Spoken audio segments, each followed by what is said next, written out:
One question I get a lot from people I talk to is, what happens to a business in a divorce? Welcome, everybody. I'm AJ Grossman, divorce lawyer, Florida Supreme Court certified family mediator, and dispute resolution specialist with Leapfrog Divorce. So what happens to a business in a divorce?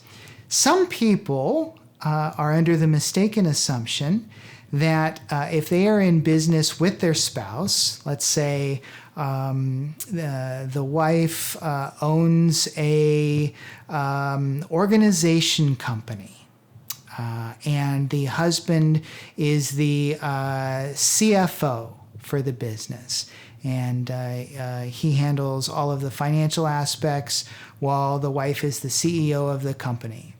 A lot of people think that after a divorce, they're going to be forced to continue to work in that business together. And that's not the case. Now, some people might choose to do that, and you're free to choose that if you think that will work out. Sometimes it does, sometimes it doesn't.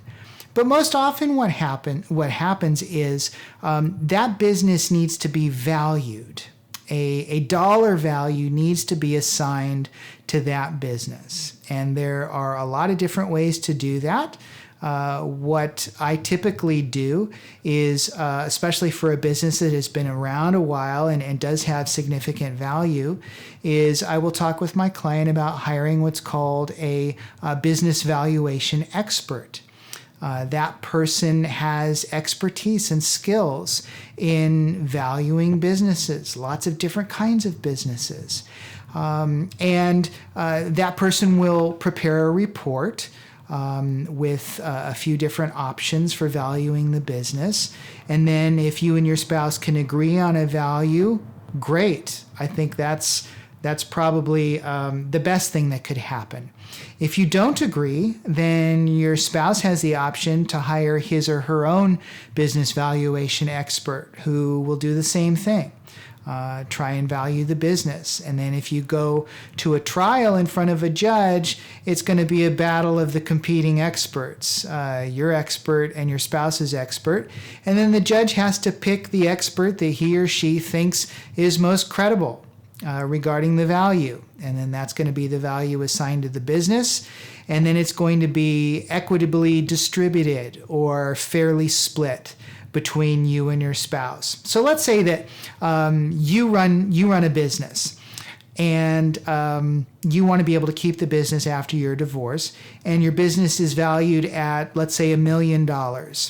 Well, half of that value is going to be assigned to you, $500,000, and half of the value is going to be assigned to your spouse, $500,000.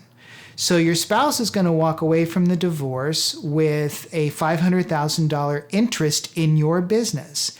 So there's lots of different ways that you can, quote unquote, pay your spouse off regarding his or her half of the value of the business. Some other people think that, well, I started the business, so it's mine, and my spouse has nothing to do with it, and they're not going to get it. Over my dead body, are they going to get any piece of my business? Unfortunately, or fortunately, depending upon your perspective, Florida law just doesn't work that way.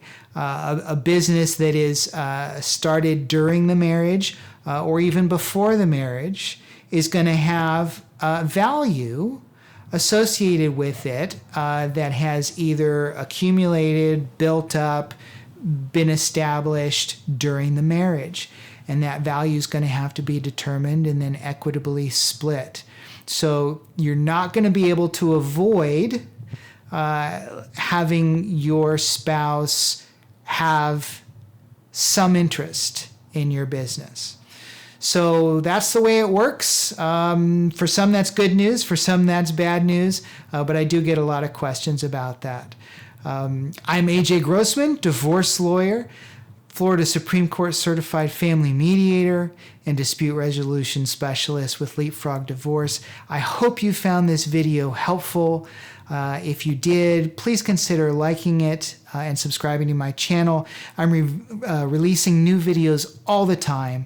Have a wonderful day and be well.